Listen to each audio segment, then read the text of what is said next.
Hi, this is David Pretorio with the Mitigating Unauthorized Scraping Alliance. Our webinar is going to begin in just a few moments. Thank you for joining.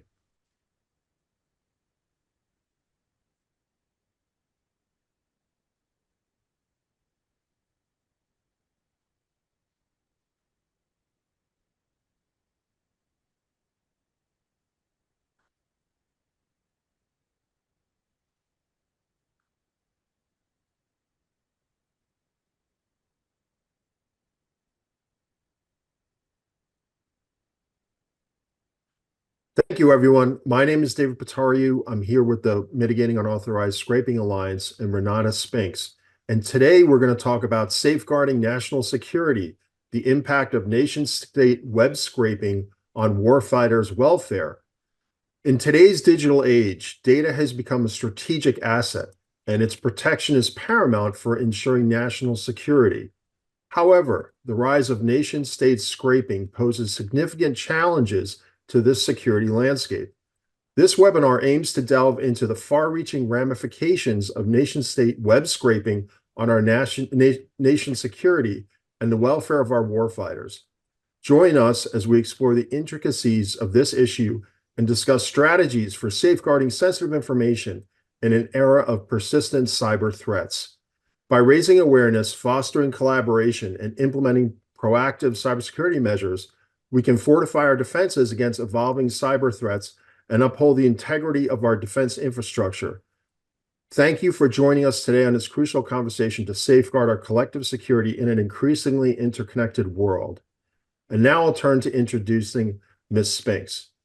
She is a senior cybersecurity and technology executive whose diverse experiences reaches across multiple sectors. She's an formerly active duty with the executive branches of the federal government, including intelligence community and Department of Defense. As a retired career officer who most recently served as the assistant director for IT and the deputy chief information security officer for IC4, the United States Marines. She also served as a senior information security officer. Leveraging her federal, industry, and military experiences, Ms. Spinks led the influential transformational efforts, not only within the services, but is known for establishing roadmaps and implementation techniques for information technology enterprise capabilities, as well as cybersecurity across multi-program internally and externally to the Department of Defense. She's currently the founder of CyberSec International, which is making its mark in industry as the go-to problem-solving company for approaches to doing business with the federal government, specialty cyber operations, intelligence-driven information technology, enterprise governance, transition, planning, and modernization. For her full bio, please feel free to visit her website at renataspinks.com. So with that, Renata, thank you so much for being here today. Thanks so much for having me. I think it's going to be a rich conversation, very timely. But I think the most gratifying thing about it is to get a chance to kind of share probably a topic that isn't usually on the top of mind for everyone when we're thinking about the national cybersecurity strategy, artificial intelligence, machine learning. We're having conversations, but lots of zero trust is out there. There's so many competing priorities. So I'm excited to have this conversation today about not only just the data, but some of the things that's happening to our data out there. That's right. I mean, I think it's so important to help people understand the threat landscape and what is going on and what professionals like yourself are seeing, both within the service and outside of the service. Can you talk through a few examples that you're aware of nations states web scraping incidents that are targeting our warfighters and military websites? Well, absolutely. If we want to take it in a chronological order, a few years back, you and I talked a few times about the Fitbit and pre-positioning and locations of our military soldiers and using that information based on them basically doing what they're supposed to do, which is physical fitness. So making sure that they are monitoring their health and exercises and using technology to help do so. But then the adversary comes into play, and that information was extracted and utilized. And some people came to me and they said, well, I don't understand why it's such a big deal. It's just, healthcare data. And it's not really earth shattering. But when you aggregate that kind of data and you are utilizing it, not just the healthcare part, and the diagnostics and, how many heartbeats, is happening while the soldier or the Marine or the sailor is exercising. But there's also location, where are troops located in the world when they are executing those exercises. Um, Sometimes you have the app that's downloaded to the mobile phone, and those phones are communicating back home to, wives and children and teachers and, the whole gamut. So that got my attention back in 2018. Most recently, we've had a lot of leaks of classified data in, multiple forums. Well, even though it's a leak of information, meaning someone deliberately provided some information, so not so much scraping, but the scraping that we saw was how do we find people to target so they can provide us those kinds of informations. So, you look at the many social media pages that we use in an effort to, build industry partnerships and communicate in a great manner. So when you think about it on the front end, it's nothing wrong with us participating in the Twitters. It's nothing wrong with us sending messages on Facebook and the LinkedIn and sharing information. But there's two sides to the coin. And I think that's what we're going to talk about today as we talk about open source information and open source code. You think about sharing code and all the things we are doing to try to increase efficiency within our workspace and make things a whole lot maybe not easier, but probably practical, I like to say. It may not be easy, but we're trying to streamline and lean into making things better and better use of our time and taking advantage of a digital transformation that's not slowing down. You think about artificial intelligence, generative artificial intelligence, large language models, all of these great tools that we use because I use them. I raise my hand. I do use Chat GPT, whether that's research or wordsmithing, or it's always great to get someone else's idea. And quite honestly, I used it because I was curious. I wanted to actually see, what's all the hype about and what are some of those challenges that we have to face from a security perspective. So I can't inform myself about that technology without using it and actually seeing how the technology works. So, so those are just two that I'll talk about that I'll mention just for the purpose of this question, because I know we're going to have a longer conversation. That's right. And just to kind of bring everybody so we're all on the same page, the that I guess it was a Fitbit or a fitness tracking wristband that some of people in the services were using, and I think it was a program actually that was encouraged by the by the Department of Defense or some individuals Hmm. within the entity. And what was going on was these Fitbits, then people were updating or syncing the data from them to a social media platform that was specifically designed for people interested in fitness. And then Yes. that platform inadvertently broadcast the information about individuals and their locations. And so Hmm. what happened is somebody who could scrape that data and process it would be able to figure out, oh, okay, there might be a military base here, or this is a path that somebody takes every day to go from the base to perhaps a point of interest in a foreign Hmm. country. And so the risk there, which was not totally unanticipated, I guess the big issue was the people actually using the devices were thinking, hey, I'm doing this program, it's helping, it's healthy.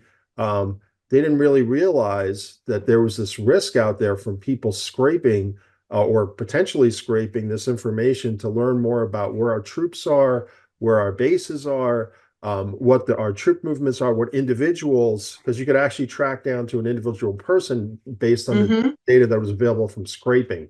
So, I mean, Yeah. those are all the kind of things that you're talking about and that you've helped now that you're out of the service and you're working with individual companies to understand. Is that correct? There's a lot of education that's needed when people think about, well, what data am I making available, and then what access Or what are the bad actors doing to take that data, do something else with it that I never intended? Is that kind of what you're seeing out there? Absolutely, absolutely. Being able to work with industry on what I like to say this side of the world, meaning no longer sitting in an active senior executive billet, but being able to farm those questions and also anticipate information that we may not know. You hear us as leaders say, "Well, I don't know what I don't know." So sometimes you don't really know what questions to ask.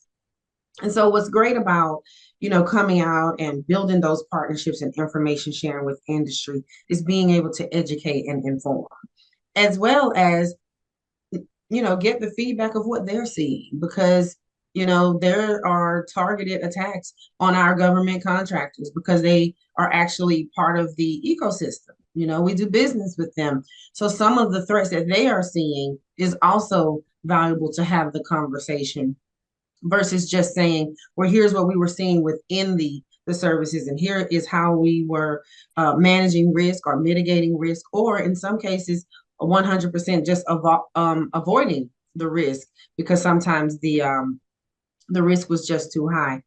And so one thing that Cybersecurity International, my company, does is we work from an intelligence perspective and we provide instruments, research based, and we take it, we sit down with companies and we basically ease their mind just a little bit.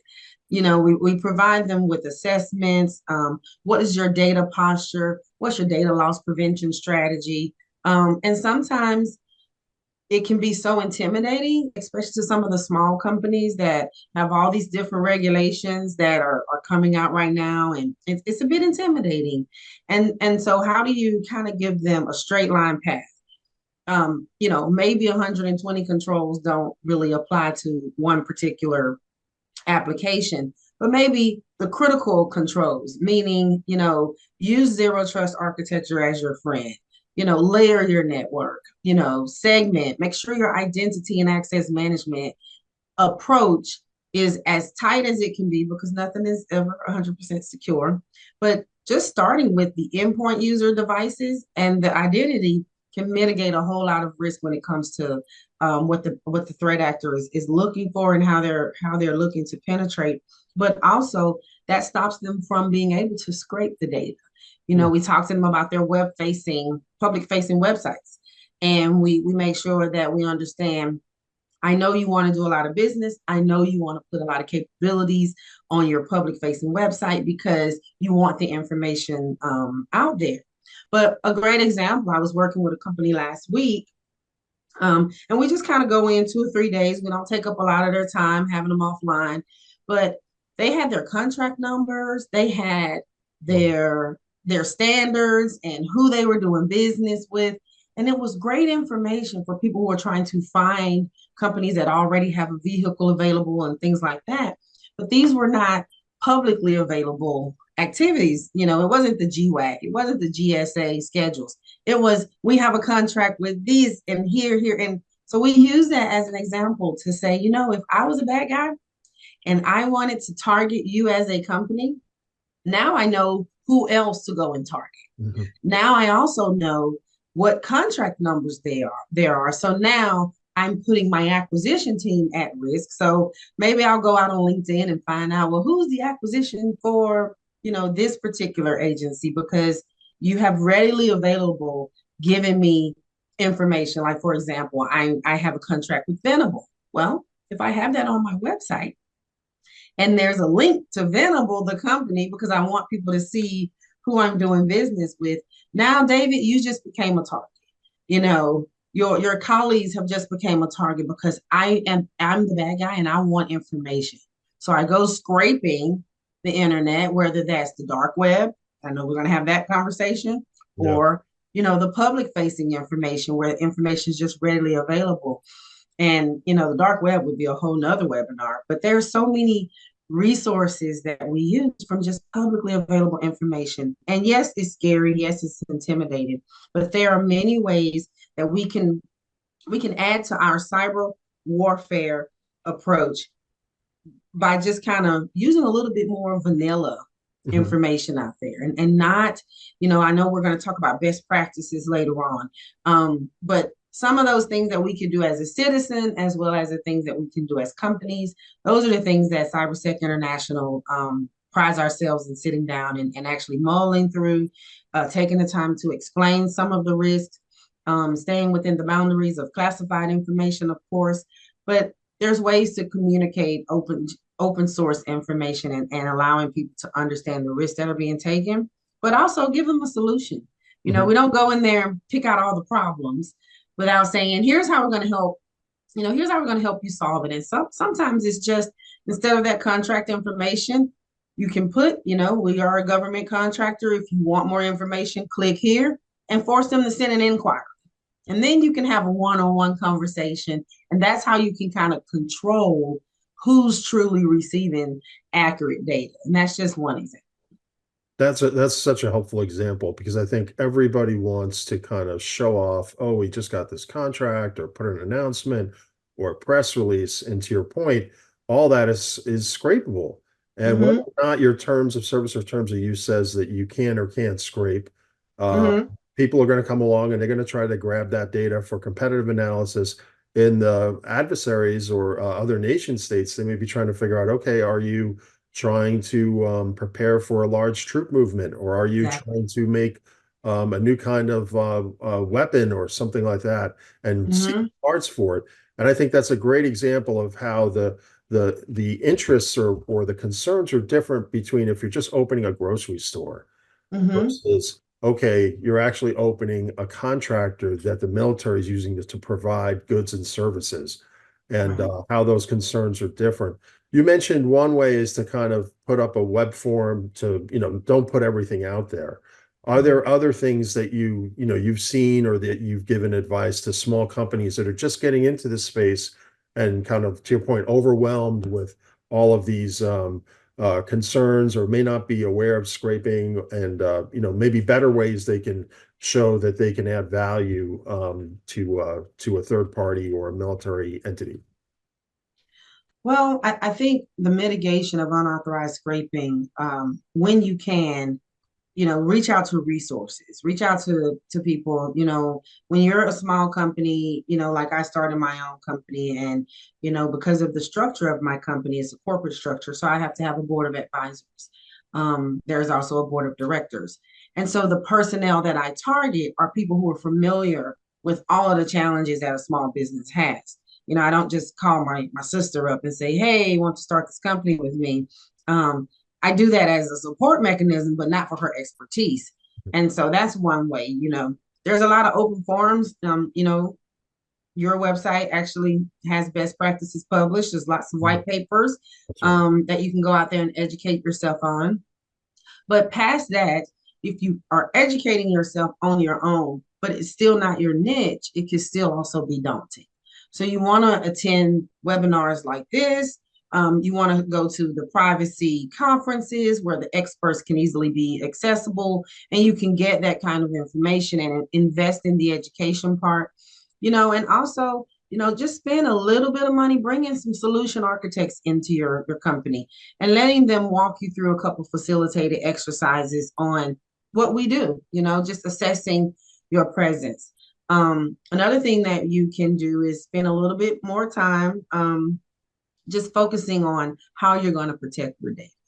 Actually come up with a data protection architecture, whether that's the tools you're going to use for data loss prevention, how are you going to secure your endpoints, how are you going to make sure your identity and access management is in place, how do you make sure you onboard personnel, and then how do you keep your personnel educated, right? When you're hiring employees, how do you make sure they have access to those resources, and many different things out there that are required compliance, especially in order for you to work with the federal government. Yes, sometimes you have to go and talk to those big companies who, they can afford to have all the resources in place and, work and do teaming agreements. There's mentor protege programs out there as well.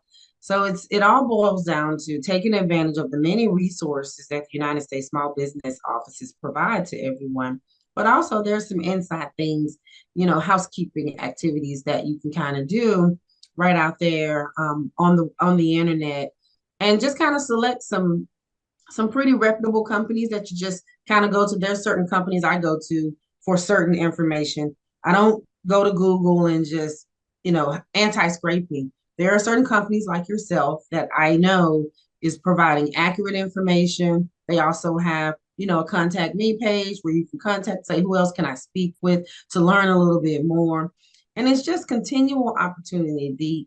The intestinal fortitude that it takes to always be a learning organization is so critical. No matter if you're a small company or a large company or a medium-sized company, I think you feel it more as a small company, though. So I think, looking at the Musa practices document, Mm-hmm, so many of the things you just said kind of align one to one with what's it. mm-hmm, For example, we're talking about prevention. I'm looking here at page 7 of our practices guide. And a way to disincentivize unauthorized scraping is to remove or limit public access to information. That's exactly what we've just been talking about. And what mm-hmm. you guide your clients. Another thing that they mention is to rate limit endpoints. And so have you, what is your experience in that area, or kind of saying, well, what is that something you give, provide to your clients, or the guidance that you're giving out on the field?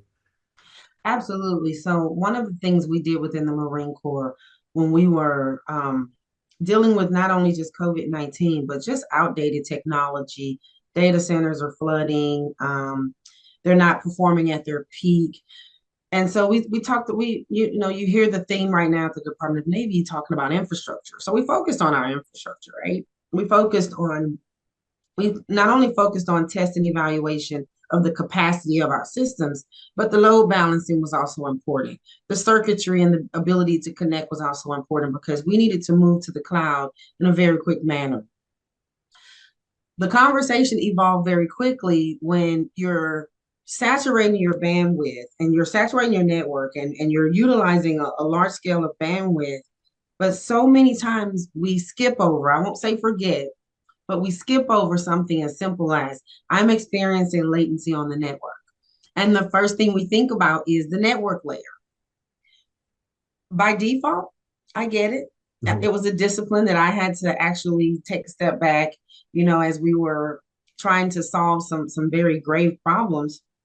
But we looked at it and we could never figure out if we have a network problem and we are mitigating those challenges that we are experiencing, why is the network still experiencing latency? Lo and behold, the physical layer was what we skipped. We didn't look at the endpoint devices. We didn't look at our laptops. We did not initially say, hey, we need to look at three things in parallel. We want to be agile, but we didn't do that initially. Now, you'll go Google me and you'll hear me talk many times about how we had a roadmap to the cloud.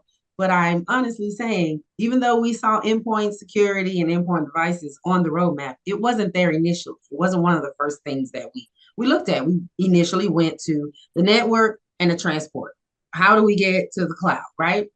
And so when you think about endpoints, it's so necessary because usually if the adversaries tools, technique, and procedures, usually they are trying to attack at the application layer. Mhm. Sometimes at the network layer. Most times they definitely are trying to get the keys to the kingdom. They want to guess your password from a system administration perspective. But we are also seeing that they are now attacking our supply chain. And you have Intel over there. Pat Gelsinger is really looking at you know how we modernize our chips, and then our semiconductor space. So all of that physical is now on the table even more. And so when you think about one of the best practices, the endpoints, I think you're spot on. I think your entire document of best practices, yes, it's a lot. And what do you focus on? Unfortunately, you're asking me, I think you focus on all four, Mhm. but you Yeah. take your time to come up with a strategic approach so that you aren't overwhelmed. You close one door, which is your endpoints, Then we can work on another team in parallel can be working on the software, and then another team can be working on identity. And now you have in parallel an agile approach because we're trying to keep up with the pace, if not exceed the pace of an adversary. And so I like to say instead of thinking about, oh, we're in competition, no, let's have the conversation that we're already in conflict. Things move pretty quickly when you're in conflict. And so if we take that approach, we take documents like the best practices and we create these in parallel lines of execution. So one of the other things, the practices document, the Musa practice document talks about is detection and mitigation. I'm looking at it on page 8 right here on my screen. And it talks about, monitor and identifying unauthorized data scraping. And two things we kind of cover are monitoring traffic, which I believe you just touched on, and then Mhm. identify indicators. And I think that's a great example you just gave where like you weren't necessarily looking at the endpoints.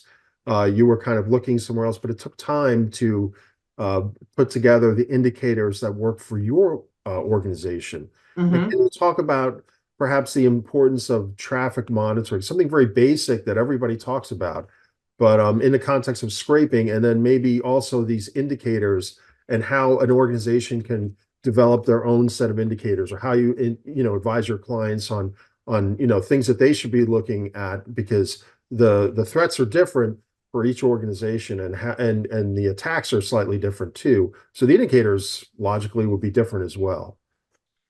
Absolutely. So you have Big DISA and you have the Big DODIN, Department of Defense Information Network, and they are under attack. I want to say into the millions on a daily basis. You Wow. think about the Secret Service, same thing, the White House, White House Communications, all these large scale organizations, Department of Commerce, I mean, the entire federal government. So you scale that down when you think about small, medium, into large companies, whether they're government contractors or commercial and industry um, businesses. The reason I like to pause just now and include the industry is because when you're when we are, even though we're having a conversation about warfighters, you use an example of the target breach or the challenges that we see from a credit card perspective and the attacks on the financial spaces. Maybe not war fighting as we know it, meaning inside the building with troops on the ground. Mhm. But if the soldiers are deployed or just in their day-to-day operations in the current homeland and their wife's debit card is breached, it still affects the warfighter because that phone call is going to happen. Unplanned funding is going out of an account, and now there's an infringement of your economic stability. And so think about that on a large scale, right? Think about that happening to, tons of people, whether they're soldiers or not. So I like to include industry because we're all in the United States, we're all citizens, and we're all taking advantage of the great privileges that our active duty military service is defending. However, semicolon space, when we think about some of the scraping that's occurring and the challenges that we are seeing, log data, although it's like you said, everyone is talking about the same things, but we have to get good at doing the basics. Yep. That comes from discipline because sometimes I like to use the word complacency. Sometimes there's a little bit of complacency. I don't like to use it. I lie. My son introduced me to that word one day. It sounded like you got some complacency going on, mom. And I like that word when he called it to my attention. And I just kind of adopted it as I think that's what happens sometimes on the network where we get so comfortable Mhm. with business as usual and we start to get a little too comfortable, and sometimes that's where we slip up from simple things, not changing your password or making it a difficult to guess password, or if we're thinking about artificial intelligence and machine learning, which is one of the attack mechanisms that is occurring, making it complex enough so that the machines aren't able to learn what your password is, because there are many different models out there that are being trained to use artificial intelligence to attack us, right? So log data is so important. Critical to log data is that human being who cannot sift through all of the data. We just can't. It's humanly impossible. So how do we figure out what the critical metrics need to be so that our data scientists can program these algorithms and we can take advantage of the goodness of digital modernization and the goodness of machine learning and picking up those patterns, because your intelligence is only as good as the data that you're feeding it. Mhm. Even when you get to large language models, even when you get to generative AI, it's still all about the data. And if it's garbage in, it's going to be garbage out. And that's just the That's truth right. about it, right? We do have some deep learning and some other levels of sophistication, but again, it all goes back to the data. So understanding log data, um, the intrusion detection systems, that log data is so important because even though it is not detecting an infiltration, it is picking up on the attempts. And so that's why we can have a conversation of, thousands and thousands of attempts. And then we can also see what was targeted. Was it a system that was targeted? Was it an application that was targeted? Another conversation is insider threat and the ability to monitor the behaviors of our employees who rightfully have access to our information environment. But log data is your friend, and if we don't pay attention to what the technology is there for and the information that it's telling us, then no matter how many best practices we have in place, we're going to miss the opportunity to be a little bit more vigilant on our networks and quite possibly stop the next major intrusion or the next utilization of data through data scraping, so that people can take that information and use it on the other side of on the enemy line. And, we're sitting there saying, how did they know, right? I think back to, I was watching Pearl Harbor the other day. I was watching that movie, and a great testament of history, the way the Japanese snuck up on us, but the way we responded. Could you imagine how much data scraping would have been going on back then with the way troops were needing to be moved and how fast we were trying to respond, the intel that we had, and even when the president on the movie said, our boys are flying blind. And so think about that. Being able to know how the I almost said the Marine Corps, but how the Army or the Navy or whomever is positioning gives you a leg up Yeah. because we can then be proactive.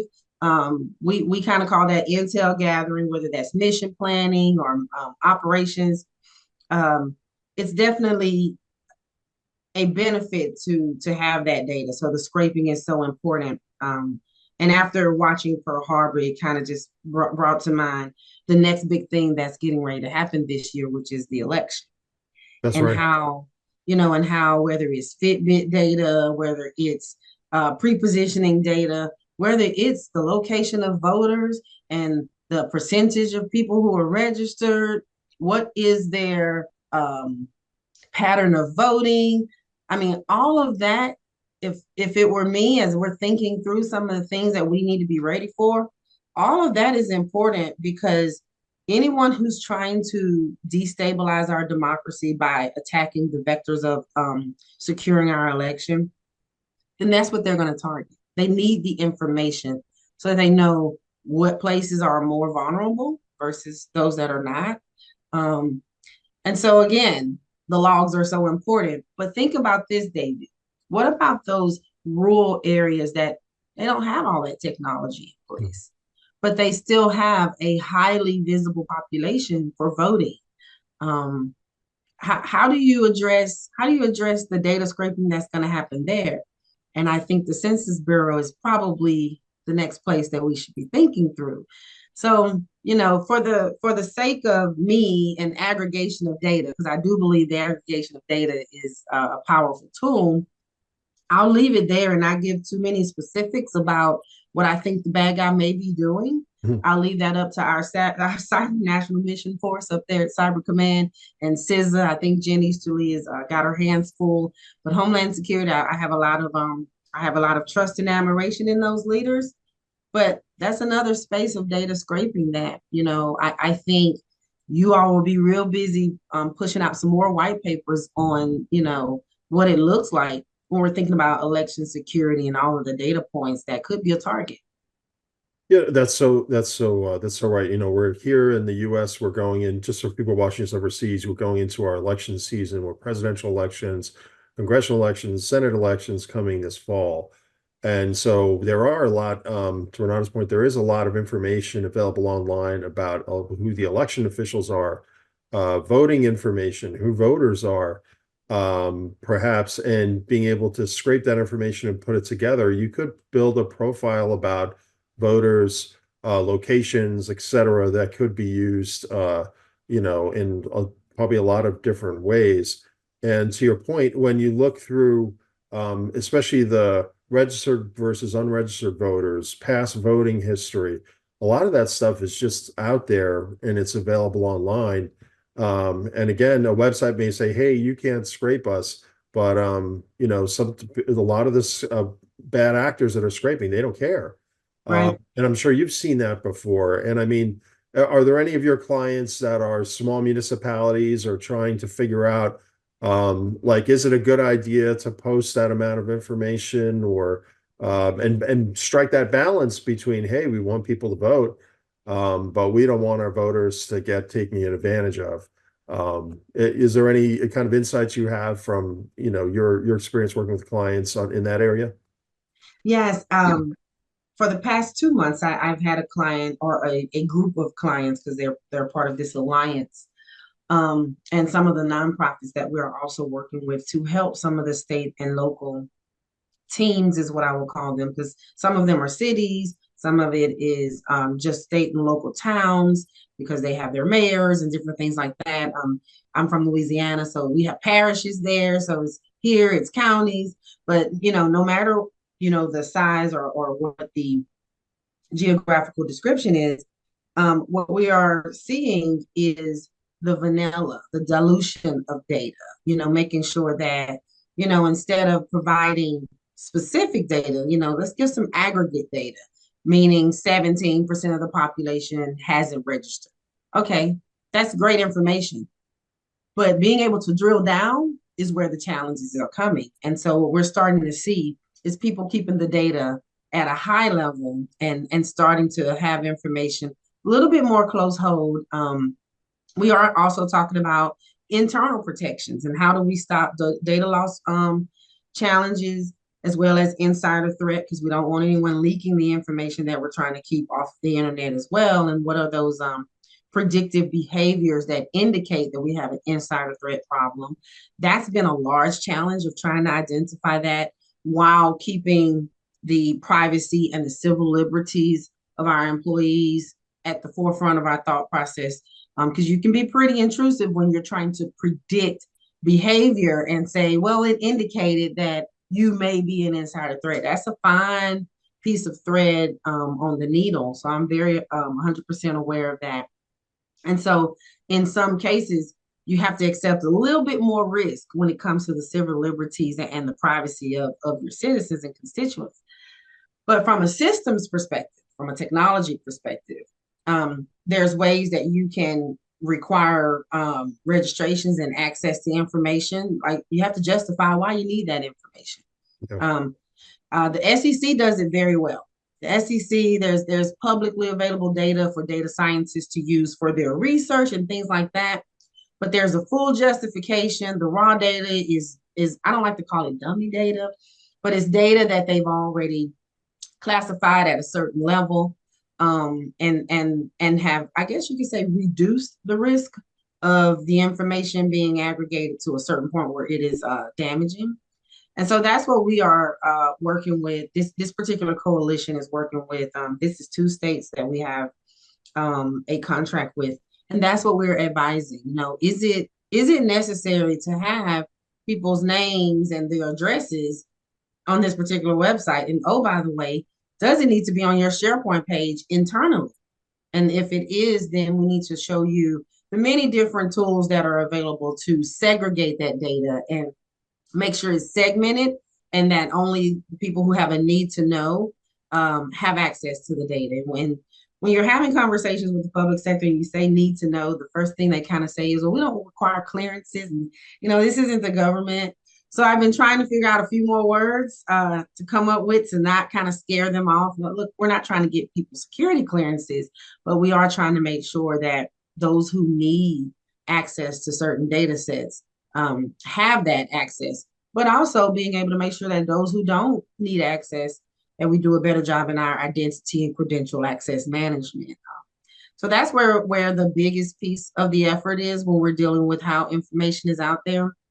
Um, and then just introducing different tools that can also help them identify anomalies and weird activities that's happening either internally to their systems or to their public facing websites. So that's two areas of focus that if we just get that 80% right, we can reduce a lot of the challenges and a lot of the propensity or the probability of infiltration occurring or the scraping to be beneficial. We can reduce those risks by a lot. But CyberSec is only one company. There's plenty of them out there that are also executing these, also kind of the mission thread that I described. So the work is plentiful because we definitely have an adversary that does not stop. That's very true. I mean, thinking about this, it seems like the group of local municipalities you're working with on protecting our elections and thinking about scraping, they're very forward thinking. How many Mhm. how many municipalities though, like across the country, you're working with one group, but how many different ones kind of need to know more about scraping in your opinion, and maybe could benefit from this type of education just because the elections are so crucial here in the United States, kind of determines policy and so many other things. But the thought of, people scraping and then trying to take advantage, or, I think something we see in the private sector is people scraping to set up clone sites. And Mhm. clone sites that can look similar to a real site that contains, based on scraping, a lot of the features and imagery that is similar to the actual site, but might provide bad election information, bad location information of where to vote. How many, I mean, it seems like you're working with a pretty sizable group, but is this the norm, or is the group you're working with kind of forward thinking and there's a real deficit that a lot of other municipalities and state governments and federal agencies need to come up to speed on when it comes to scraping and the risks around that for our elections? Um, I think the most truthful and transparent answer that I can give you is post the most post the past election, I think was the very first time that there have been some deliberate approaches to election security. And I think before then, everyone was always putting a good foot forward.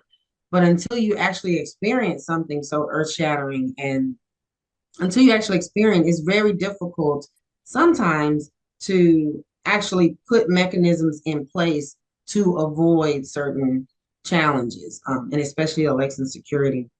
So I think these are consortiums that exist.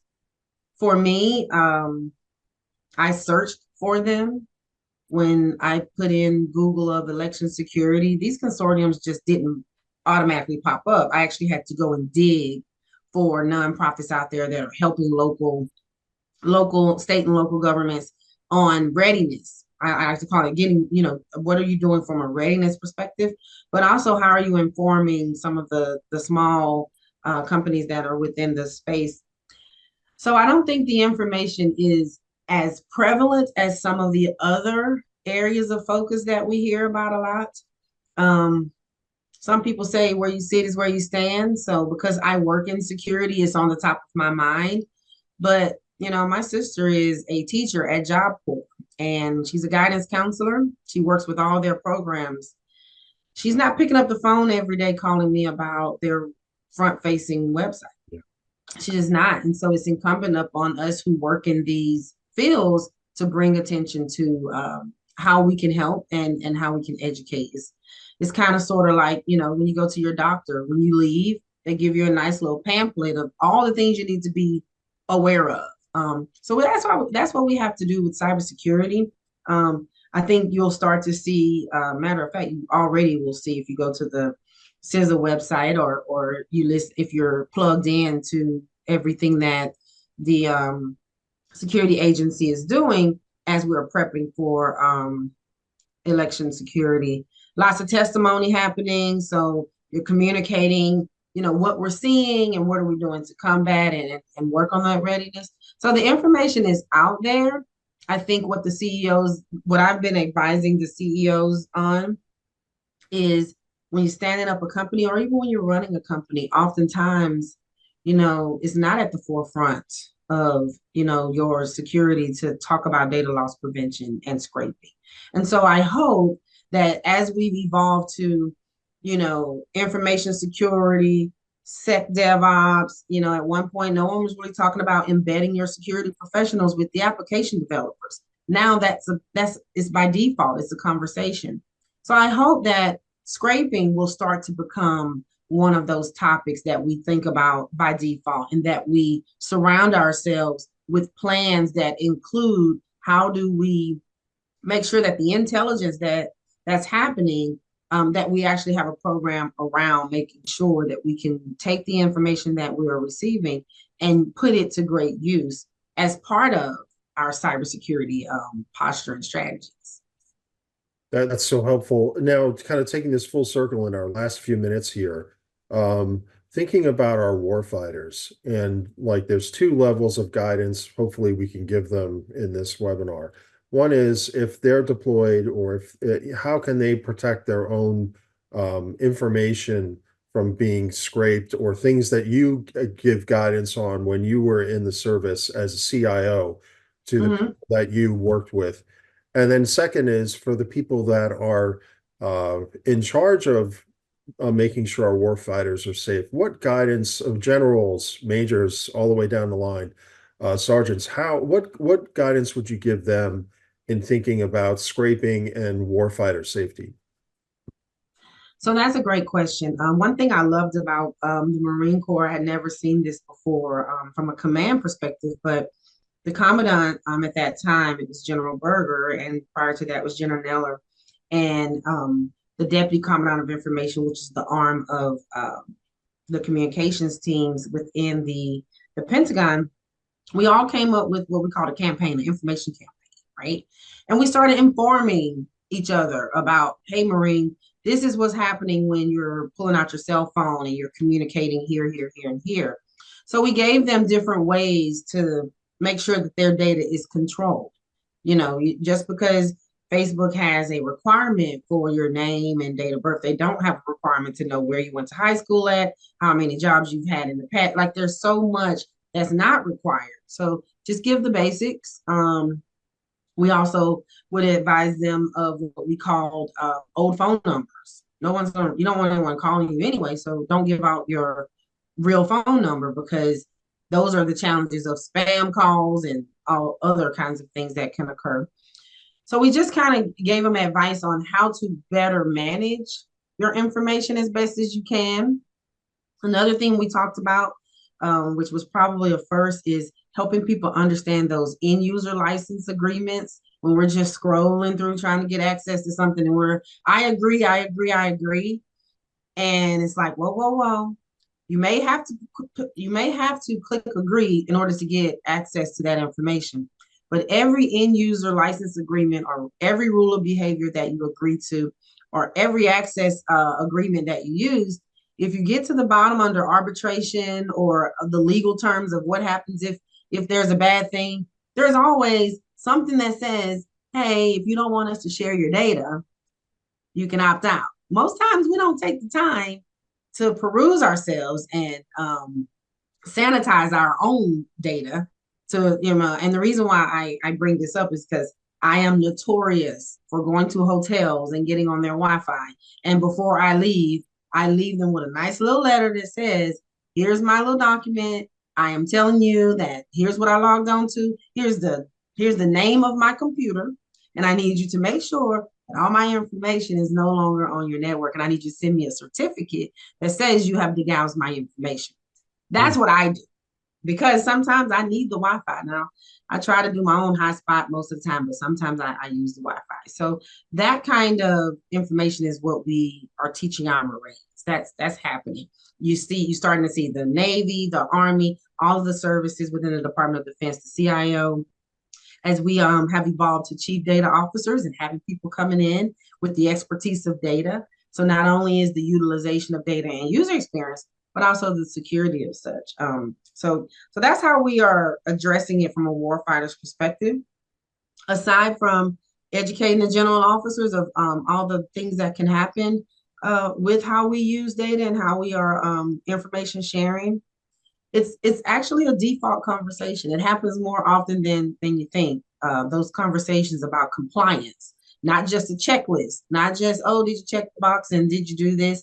But there's a continuum of being compliant and making sure you have a continuous currency of security within the applications and information, identity, access, controls, and management. Lots of companies out there are coming up with ways to help us do that by automating identity, right? And there are a few companies out there that are doing a great job of it that the government is taking advantage of to continue to not only protect our warfighters, but the warfighters, their friends, the companies that we work with. And after a while, what we hope to see is that there's not a divide on how we secure each other's data. It's something that it just happens by default, and we're all speaking the same language and we're going in the same direction, whether the tools are different or not. So that's pretty much how we increased our posture, informing and educating, as well as providing the tooling that's needed. Trying to turn a big ship of culture where we've held on to our own data. We've made sure that we had our own data centers. And I mean, that is commendable, but the technology is outpacing that type of culture. So it's great that we can see from the White House on down to many of the agencies, as well as how we partner with industry, that we're watching each other put together solutions that are evolving as we look at where we were to where we are and then where we're going. Like you said earlier, lots of leaning forward. And I'm gonna continue on this side of the space to call attention to, things like scraping and things like logging and things like metrics, and creating ways to identify how we are posturing ourselves to defend against the currency that's like oil, which is data. I mean, everyone knows I say it's all about the data. So not only is it all about the data, but the enemy gets to vote as well. And so there's a distinct balance that we have to strike when it comes to how much data we want to share. And we have to share the data. I mean, we are a democracy, so we can't hoard and we can't be so restrictive. But I think we have some great leaders in place that are helping with those creative minds on both sides of the field, whether that's or on both sides of our cybersecurity landscape, whether it's industry or internal to the good old Pentagon and all of the different locations where we have our warfighters, whether that's active duty in uniform, our government contractors, our civilian personnel, the consortiums that we partner with. It's all what I call a concerted and combined effort. And on that point, just to kind of maybe one final point, and I think your experience you'd be able to provide some insights on this. A lot of companies are struggling and saying, look, if I lock down my site so tightly to defeat all the scrapers, they're going to Mhm. be the site or the platforms become unusable for end users. And I think in the military, you probably have the same concern where you need to allow some communications with family members. You need to provide some, ability for people to say, "Hey, I'm traveling" or something like that. But at the same time, protect, keep in mind the national security. And as a CIO, how did you balance those needs? Because a lot of the companies that I talk to and that are members of MUSA, they're really struggling with that too, because if you lock down a website so tightly or a platform so tightly and defeat all scraping, suddenly it Mhm. becomes almost unusable. And it's the same thing where, well, how do you don't want your warfighter to become totally isolated from their family, their friends, and their colleagues. So how did you strike that balance? And maybe that might provide some insights to some of our companies and people watching this today. Yeah, so that's a great question. You heard me talk about critical path. And the reason I describe it as critical path is because we can't do everything. You can't secure everything. It's kind of like your house. You can't just sit in the house all day and all night defending your home. You leave eventually, and you either have an alarm system, you lock your doors, like you put some practices in place, and maybe you'll get broken into one day, quite possibly. But things like your alarm system and the sensing of a window being shattered because someone may be breaking in, and then the ability to call the police if there's no response, when that kind of very simple way of everyday living is the same way that I thought about it as the deputy CIO of the Marine Corps. We put those mechanisms in place. We lean on industry and partnerships with them. What is the best intrusion detection system? What is our prevention mechanism, and how should we be solutioning that? Our configuration database management control posture, not having a whole bunch of complacency, doing the basics, just foundational cybersecurity, and doing the best as we can to not have that level of complacency, making passwords difficult, focusing on the identity, credential, and access management, not just grouping everyone in one security group, but actually what does David need access to, and being able to manage that, as well as on the other side, creating those metrics and having logs being reported and dashboarding and taking advantage of the technology that's part of the licenses we're purchasing, and hoping that when we're looking at licenses and everybody kind of jumps to one feature that they like, well, there are some other features that are usually included. You're moving to the cloud. How do you defend in the cloud? That's someone else's house, right?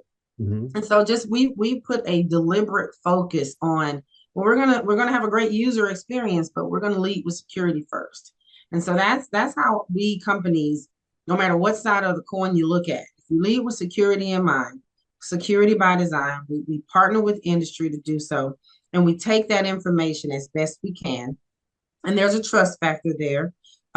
And we design these systems with the ability to share and the user experience, as well as the security. That we struck a pretty good balance. But it wasn't because the Marine Corps or the Department of Defense was doing something special.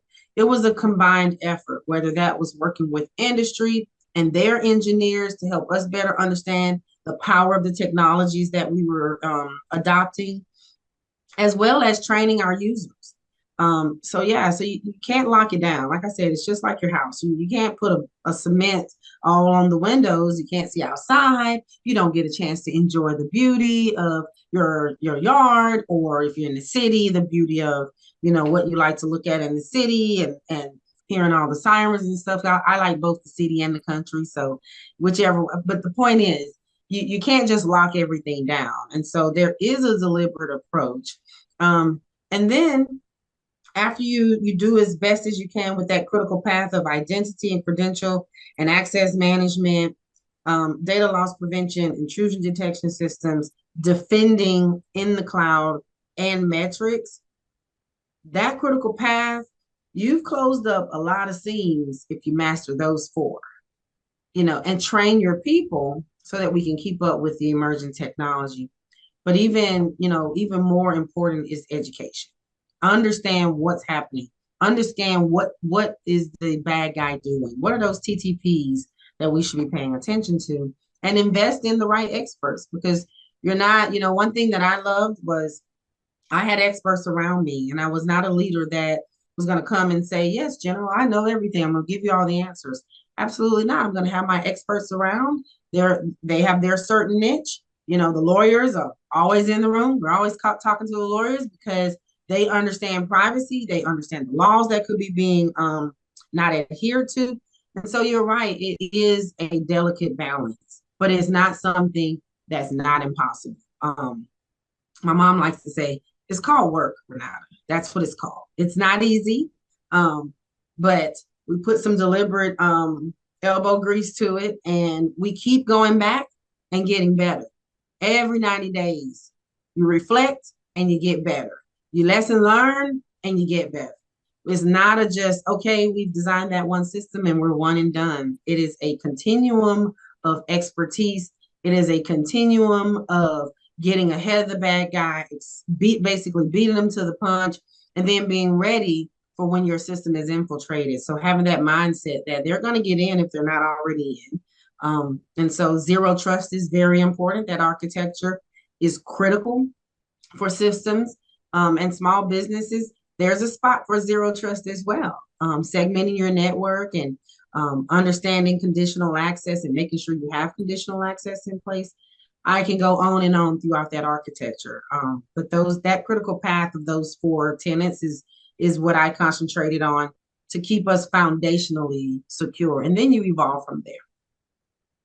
Well, thank you so much. I think it was the fastest hour that I've done for this webinar series, and so much great information. And we touched on so many important things for our national security and ways to safeguard our national security, and thinking about scraping and the impact on elections and warfighters, and ways to kind of help people to navigate these difficult issues.